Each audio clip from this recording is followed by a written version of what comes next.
El 16 de marzo de este año, el presidente de la Fed, Jerome Powell, dijo que una recesión es improbable a pesar de que la Fed ha subido los tipos y ha cortado el apoyo vital a la economía.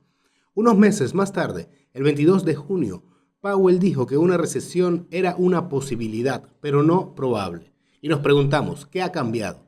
Las tasas de crecimiento del Producto Interior Bruto para el segundo trimestre han salido a la luz y el crecimiento real disminuyó a una tasa anual del 0.6% en el segundo trimestre de 2022, tras una disminución del 1.6% en el primer trimestre, lo que significa que técnicamente estamos en recesión.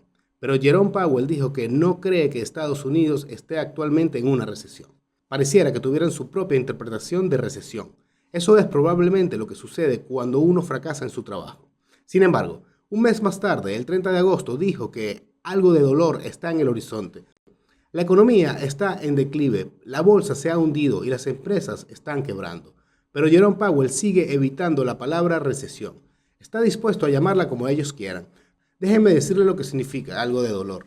Significa dejar a la gente sin trabajo, cerrar pequeñas empresas porque el coste del dinero sube, porque los tipos de interés suben. Las empresas ya no pueden pedir dinero prestado para mantener el crecimiento que tuvieron en los últimos años. A algunas personas les cuesta entender que el dinero no va a resolver sus problemas. Si una empresa no es rentable, puede sobrevivir si se le sigue dando dinero en efectivo. Si no va a ser rentable, se derrumbará en el momento en que se acabe el apoyo financiero. Claro, esto no sería un problema cuando tienes acceso a dinero gratis, pero cuando ese dinero gratis no está disponible, empiezas a tener problemas. En Estados Unidos, las cadenas de tiendas Bed Bath están recortando más del 20% de sus tiendas. PayPal comenzó a despedir empleados desde mayo. Coinbase despedirá al 18% de su plantilla. Tesla ya comenzó a despedir a más del 10% de sus empleados. Mientras la Fed intenta calmarnos diciendo que todo está bien y que no podemos preocuparnos, la realidad dista mucho de eso. ¿Hasta dónde tiene que subir los tipos de interés la Reserva Federal para que baje la inflación? ¿Y cómo prepararse para la mayor caída de la historia de Estados Unidos? El trabajo principal de la Reserva Federal es proteger el valor del dólar, asegurarse de que sus dólares mañana no se conviertan en algo sin valor. Por lo tanto, cuando la inflación casi alcanza los 2 dígitos, está claro que la Reserva Federal está fallando en su trabajo más importante. Pero no siempre es culpa de la Fed. El gobierno federal también tiene la culpa, ya que el presidente nombra literalmente al presidente de la Fed, que es quien toma las decisiones más importantes. En segundo lugar, muchas veces el gobierno gasta en exceso, como por ejemplo lo que pasó con la distribución de cheques de estímulos o la condonación de préstamos estudiantiles. No hay nada que se llame dinero gratis. Si has tomado dinero prestado, tienes que devolverlo. Cuando se lanzan billones de dólares a la economía, eso es lo que se obtiene, te guste o no. Y en lugar de intentar resolver el problema limitando la oferta de dinero, la Fed dice que la inflación está causada por la escasez de energía o por problemas en la cadena de suministro o por la guerra o cuánta excusa se inventen que esté sucediendo en el mundo.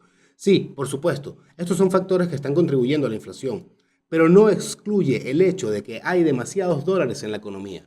En los años 70, cuando la inflación alcanzó el 11%, adivinen lo que dijo Arthur Burns, que era el presidente de la Reserva Federal en ese entonces. Culpó a la escasez de energía y alimentos. Sin embargo, más tarde subió los tipos de la noche a la mañana más del 12% a mediados de 1974. Eso redujo instantáneamente la inflación a la mitad, lo que fue una buena noticia, pero naturalmente eso creó una recesión, ya que de repente había mucho menos dinero fluyendo en la economía, lo que aumentó la tasa de desempleo a cerca del 9% desde el 5%, en lugar de mantener los tipos altos durante mucho tiempo. Burns entró en pánico y bajó los tipos, lo que devolvió la inflación. La inflación se mantuvo alta hasta que Paul Volcker fue nombrado presidente de la Fed en 1979. Subió los tipos de interés al 19% y los mantuvo altos durante unos años. Era impopular, la gente lo odiaba, pero dejó el cargo con una inflación de alrededor del 3%. Y parece que el escenario exacto se repite ahora. En lugar de subir los tipos el año pasado, la Fed negó cualquier signo de inflación. Y ahora no lo sube lo suficiente y culpa a los precios mundiales de la energía. La economía está entrando en recesión y están cambiando la definición de recesión. Según Ray Dalio, eso es lo que sucede cuando los imperios llegan a su cima.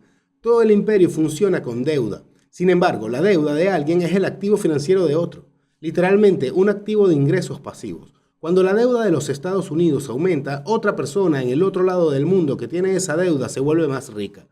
Con el tiempo, a medida que esa deuda sigue creciendo, mantenerla se vuelve aún más difícil. Es como cuando te endeudas. Cuando obtienes una hipoteca, solo tienes que hacer un pago de $1,500 cada mes. No es una carga, pero luego obtienes un préstamo para el coche, un préstamo para la tarjeta de crédito, un préstamo para viajes, un préstamo para renovar tu casa. Pero tus ingresos no aumentan a esa velocidad. Así que en algún momento tienes que recortar tus gastos o ir a la quiebra. El problema es que cuando la fuente de la riqueza es impresión de dinero, nadie presta mucha atención a la procedencia de la riqueza. Pero no se habla mucho de dónde viene el dinero. Todo el mundo se preocupa por los cheques de estímulo, pero nadie se preocupó preguntando de dónde viene el dinero. Y ahora Estados Unidos está dirigiendo indirectamente una guerra contra Rusia al defender a Ucrania. ¿De dónde sale el dinero? Y luego nos preguntamos por qué tenemos tanta inflación. No se puede engañar a las leyes básicas de la demanda y la oferta. Sabemos que subir los tipos hará caer los beneficios, pero la alta inflación también reducirá el poder adquisitivo de los consumidores. Así que los consumidores salen perdiendo de cualquier manera. Tarde o temprano, la Fed tendrá que reconocerlo y subir los tipos tan alto y durante tanto tiempo que provocará una especie de estancamiento que se prolongará durante unos cuantos años como mínimo. Y hemos hablado de cómo protegerse durante la alta inflación. Siempre vale la pena averiguar cuál es el peor escenario posible y cubrirse de él. Cuando llega la estanflación no puedes hacer mucho, así que siempre es mejor prepararse antes.